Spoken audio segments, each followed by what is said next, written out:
Bismillahirrahmanirrahim. Assalamualaikum warahmatullahi wabarakatuh. Alhamdulillah rabbil alamin wal aqibatu lil muttaqin wa la udwana illa 'alal zalimin. Asyhadu an la ilaha illallah wahdahu la syarikalah wa asyhadu anna Muhammadan abduhu wa rasuluh sallallahu alaihi wasallam la nabiyya ba'dah. Ya ayyuhalladzina amanu taqullaha haqqa tuqatih wa la tamutunna illa wa antum muslimun. Segala puji hanya milik Allah Subhanahu wa taala yang senantiasa melimpahkan nikmatnya kepada kita semua. Salat beserta salam senantiasa kita kirimkan buat Nabi kita tercinta Muhammad sallallahu alaihi wasallam beserta keluarga, para sahabat, para tabi'in dan juga setiap orang yang mengikuti sunnah Rasulullah sallallahu alaihi wasallam dalam setiap sisi kehidupan. Pada siang hari yang berbahagia ini saya akan menyampaikan sedikit nasihat terkait dengan bahaya minuman keras dan juga narkotika yang sekarang beredar dengan sangat masif di tengah-tengah masyarakat kita. Perlu kita ketahui bahwasanya manusia adalah makhluk Allah Subhanahu wa taala yang istimewa dibandingkan dengan makhluk-makhluk Allah yang lain. Binatang misalnya hanya diciptakan oleh Allah Subhanahu wa taala dengan hawa nafsu. Dia tidak memiliki akal. Manusia diistimewakan oleh Allah Subhanahu wa taala dari makhluk Allah yang lainnya dengan adanya akal. Yang dengan akal tersebut manusia bisa berpikir, ya, bisa menimbang mana yang baik, mana yang buruk, mana yang menguntungkan, mana yang membahayakan, mana yang merugikan dalam kehidupannya. Dan akal ini adalah salah satu keistimewaan yang paling utama yang Allah SWT berikan kepada manusia. Dan manusia diwajibkan oleh Allah SWT untuk menjaga akalnya dari segala yang membahayakannya, menghilangkannya, merusaknya. Ya, baik itu segala bentuk perbuatan-perbuatan seperti mengkonsumsi makanan-makanan tertentu yang membuat akal hilang, meminum minuman tertentu yang membuat hilangnya atau rusaknya akal. Ini dilarang oleh agama kita. Dan menjaga akal termasuk dalam ad-daruriyatul khams, yaitu 5 perkara yang seluruh agama diturunkan oleh Allah SWT untuk menjaga 5 perkara ini. Di antaranya menjaga agama, menjaga akal, menjaga nasab, menjaga harta, menjaga harga diri. Dan akal adalah salah satu yang termasuk dalam ad-daruriyatul khams tadi, 5 perkara yang diperintahkan oleh Allah SWT untuk menjaga dalam syariat, setiap syariat yang diturunkan oleh Allah Subhanahu wa taala. Namun demikian, pada masa sekarang ini musuh-musuh Islam dari kalangan orang-orang kafir, kalangan orang-orang ateis, orang-orang Yahudi, Nasrani, mereka berusaha merusak generasi muda Islam. Berbagai macam cara mereka lakukan untuk merusak generasi Islam. Di antaranya adalah dengan menyebarluaskan minuman keras dan narkotika di tengah-tengah pemuda Islam. Sehingga para pemuda Islam pada hari ini banyak yang menjadi pencandu narkotika, menjadi pencandu minuman keras. Bahkan merasa bangga apabila seseorang mabuk. Ya, apabila dia bisa mabuk, apabila dengan teman-temannya misalnya, dia merasa bangga. Padahal itu adalah kerusakan yang merusak dirinya, merusak ekonomi keluarganya, merusak nama keluarganya, bahkan merusak masa depannya, merusak bangsanya sendiri. Bayangkan kalau dalam suatu negara orang-orang pada kecanduan narkoba, kecanduan minuman keras, maka mereka tidak akan bisa untuk memajukan bangsa tersebut. Bahkan yang mabuk adalah orang-orang yang berasal dari keluarga menengah atau keluarga miskin. Mereka tidak sanggup membeli minuman-minuman keras yang mahal, sehingga mereka membeli minuman yang murah kemudian mengoplosnya, mencampurkannya, sehingga kita sering mendengar banyak orang-orang yang mati karena minuman keras yang dioplos. Itu adalah salah satu bentuk dari bahaya daripada khamar dan narkotika ini.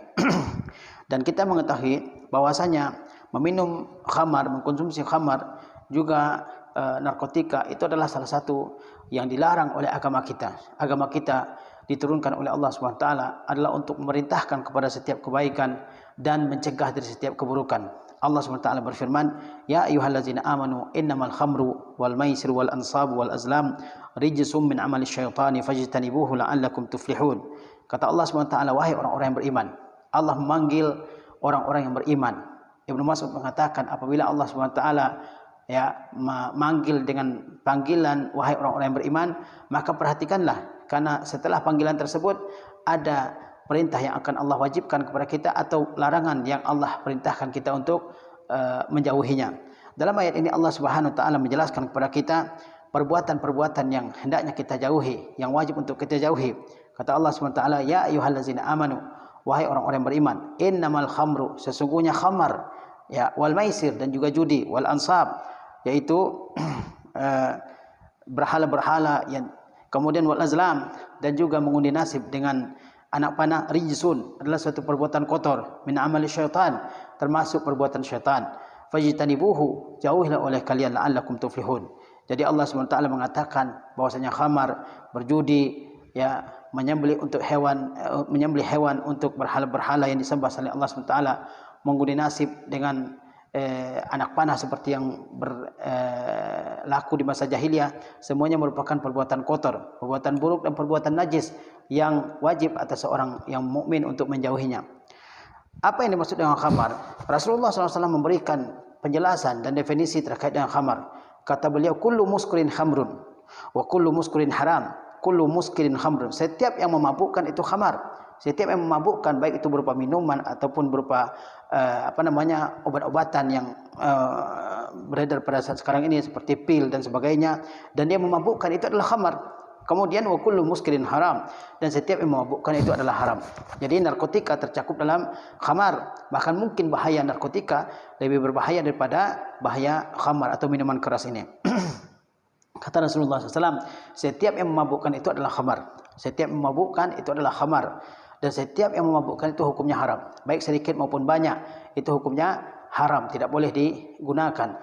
Tidak boleh seseorang mengatakan sedikit, saya tidak mabuk. Ya, meskipun sedikit tetap dia diharamkan. Karena salah satu kaidah dalam agama kita adalah saddu zari'ah, yaitu mencegah setiap jalan yang menyeret seseorang ke dalam kerusakan, ke dalam perbuatan dosa. Hari ini mungkin dia minum satu gelas, ya, misalnya, tapi dia akan kecanduan dan akhirnya menjadi pemabuk benaran. Oleh sebab itu dia harus menjauhinya. Dia harus menjauhkan dirinya dari segala yang berbau kepada narkotika dan juga minuman-minuman yang memabukkan ini. Kaum muslimin dirahmati oleh Allah Subhanahu wa taala, sesungguhnya ya meminum khamar dan juga mengkonsumsi narkotika ini termasuk ke dalam al-kabair, yaitu dosa-dosa besar. Dosa-dosa besar, ya, dan kalau seseorang ya mati dalam keadaan melakukan dosa ini, maka dia terancam dengan neraka dari sisi Allah Subhanahu wa taala. Apa dalil yang menunjukkan bahwa meminum khamar dan juga memakai narkotika, mengkonsumsi narkotika merupakan dosa besar? Di antaranya adalah sabda Rasulullah sallallahu alaihi wasallam. Kata Rasulullah SAW, man syaribal khamra fid dunya famata wa huwa yudminuha lam yatub minha lam yashrabha fil akhirah. Kata Rasulullah SAW, barang siapa yang meminum khamar di dunia, barang siapa yang meminum khamar di dunia, famata, lalu ia mati, wa huwa yudminuha, sedangkan dia menjadi seorang pencandu terhadap khamar tersebut, dia menjadi pencandunya, tidak bisa berpisah dengannya, ya, lam yatub minha, dan dia tidak bertaubat, lam yashrabha fil akhirah, dia tidak akan meminum khamar di akhirat. Khamar di akhirat berbeda dengan khamar di dunia. Khamar di dunia membuat mabuk, khamar di akhirat tidak. Khamar di akhirat di dunia membuat ya orang kehilangan akal. Khamar di akhirat tidak menyebabkan demikian. Dia adalah kenikmatan, ya, dia adalah kenikmatan yang diberikan oleh Allah Subhanahu wa taala ya kepada orang-orang yang beriman di surga, ya. Jadi kata Rasulullah SAW, barang siapa yang meminum khamar di dunia, dia terbiasa minum khamar, ya, kemudian dia mati, ya, wa huwa yudminuha, sedangkan dia masih menjadi seorang pencandu khamar, belum lagi bertobat dari khamar tersebut, maka di antara siksaan yang akan dia rasakan adalah dia tidak akan ya merasakan khamar di akhirat, khamar yang enak, yang tidak memabukkan, yang tidak membawa kehilangan atau kerusakan pada akal dan pikiran manusia. Kemudian dalam hadis yang lain Rasulullah SAW bersabda, inna 'ala Allahi azza wa jalla ahdan, sesungguhnya atas Allah azza wa jalla ada suatu janji, liman yashrabul muskira, bagi orang yang meminum khamar. Sesungguhnya atas Allah azza wa jalla ada suatu janji bagi orang yang meminum yang memabukkan. Apa itu? An yasqiyahu min tinatil khabal, yaitu Allah SWT akan memberinya minum dari minuman yang disebut dengan tinatul khabal. Tinatul khabal. Para sahabat lalu bertanya, apa itu tinatul khabal? Kata para sahabat, ya Rasulullah, wa ma tinatul khabal? Apa itu tinatul khabal ya Rasulullah? Qala Rasulullah SAW, araku ahlin nar, yaitu keringatnya penduduk neraka, au musaratu ahlin nar, atau ya minyak yang berasal dari pembakaran penghuni neraka.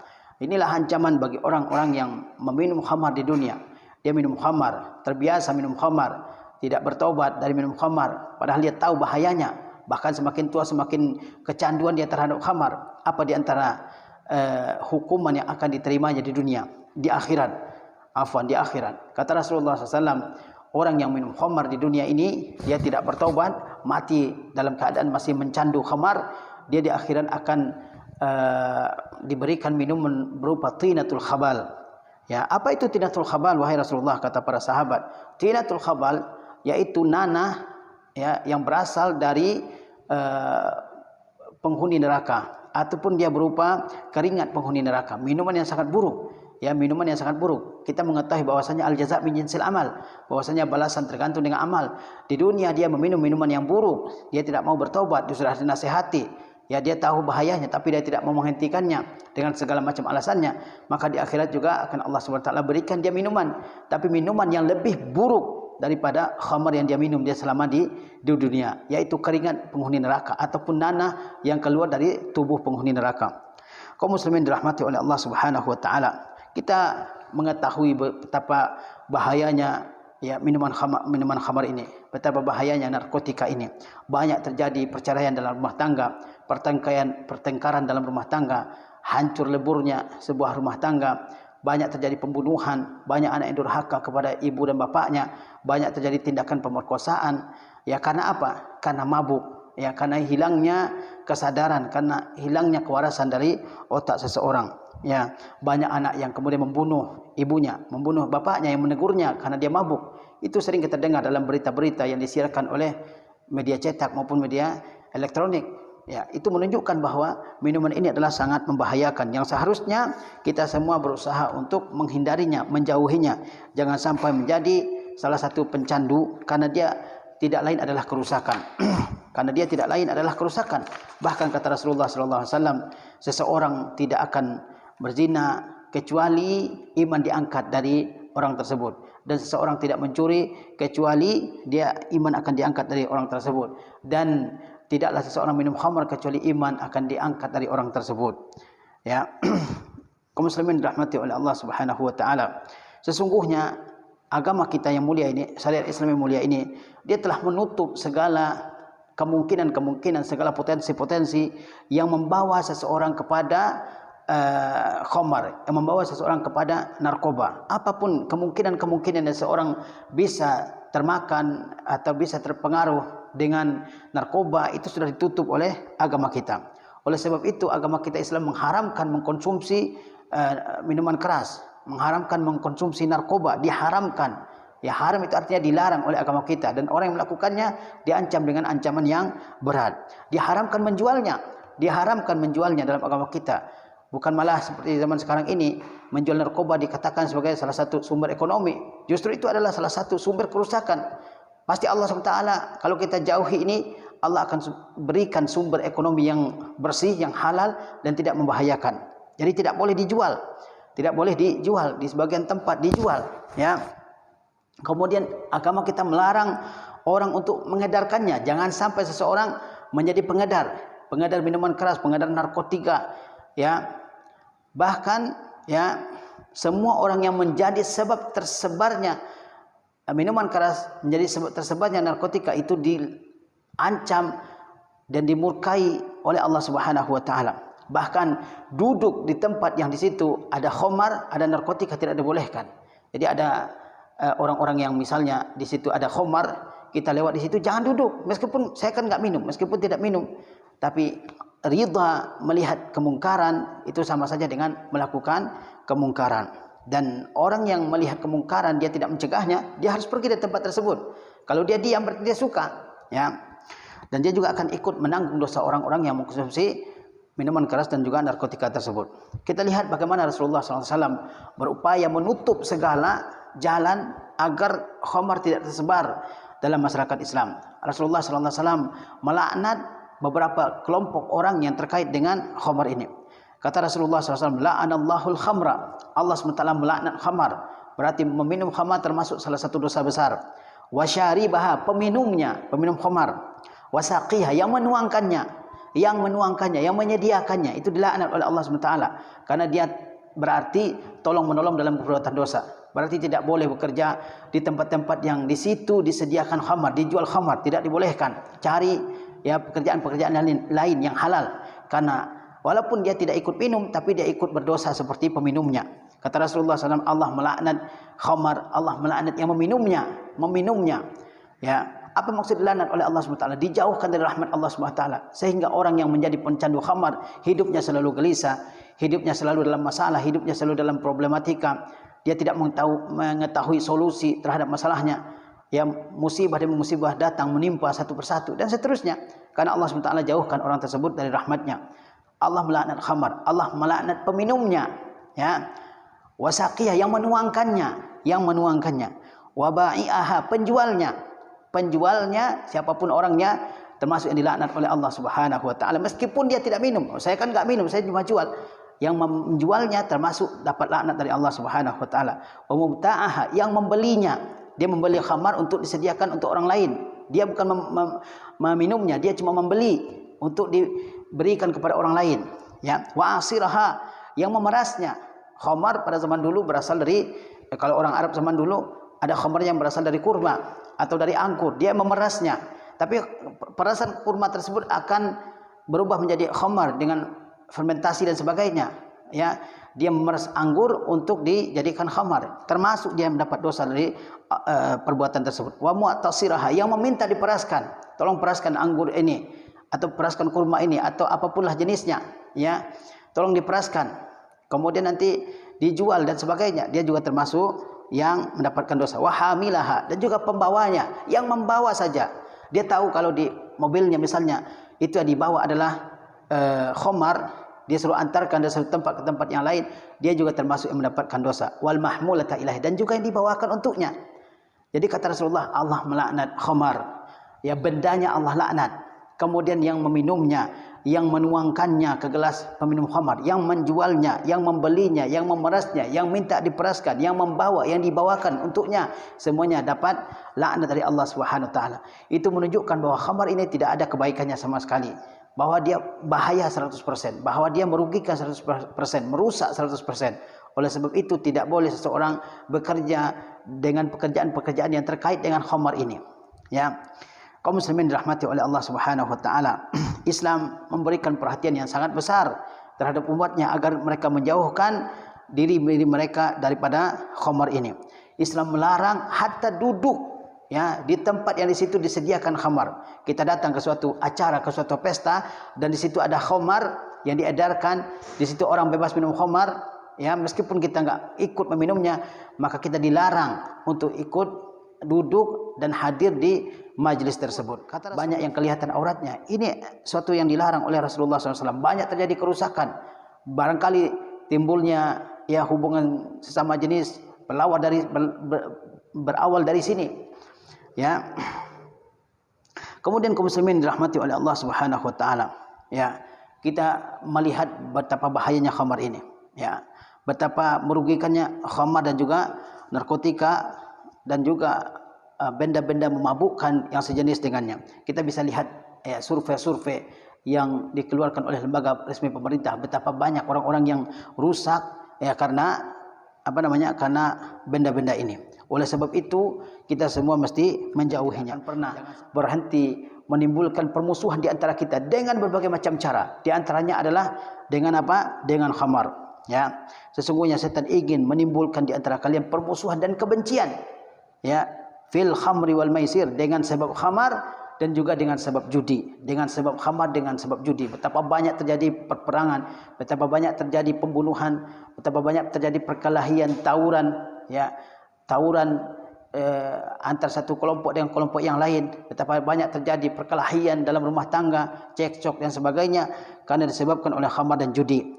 Wa yasuddakum an zikrillahi wa anis salat, dan setan ingin menyesatkan kalian, menjauhkan kalian ya dari mengingat Allah Subhanahu wa taala dan juga dari salat. Banyak orang yang karena dia menjadi pencandu khamar, pencandu narkoba, pencandu judi, dia tidak salat. Berhari-hari kadang main judi, dia tidak salat. Ya. Fahal antum muntahun, apakah kalian sudah berhenti? Ini Allah SWT mendorong kita untuk menjadi orang-orang yang sejauh-jauhnya daripada khamar dan juga judi. Lihatlah betapa banyak keluarga yang rusak gara-gara khamar dan juga judi. Tidak ada penjudi yang kaya. Pemakai narkoba yang menjadi pengkonsumsi khamar, dia ajak teman-temannya yang dulunya anak baik, anak yang soleh, tapi karena ingin dikatakan sebagai anak yang gaul, anak yang jagoan, anak yang berani, akhirnya mulai coba-coba. Dan disitulah awal daripada kerusakan. Oleh sebab itu, orang tua harus benar-benar memperhatikan siapa teman anaknya, siapa yang menjadi teman bergaul anaknya di luar sana. Ya, jangan sampai anak menjadi orang-orang yang rusak karena disebabkan oleh temannya. Kita lihat, ya, kita tanya setiap orang yang tercebur ke dalam perbuatan dosa, kenapa kamu menjadi seorang pelaku dosa, pelaku maksiat? Apa jawabannya? Pelaku kejahatan. Jawabannya karena disebabkan oleh teman. Karena dulu teman saya yang ngajak, akhirnya jadi penjahat, jadi pencandu, ya, dan sebagainya, pemakai narkoba. Oleh sebab itu harus berhati-hati daripada teman. Orang Arab mengatakan as-sahibu sahib. Teman itu adalah penarik.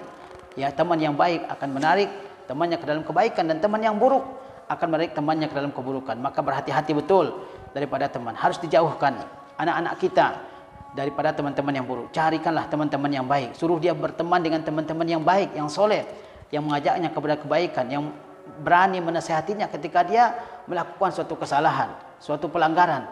Ini teman yang baik, bukan teman yang mengajak kepada keburukan.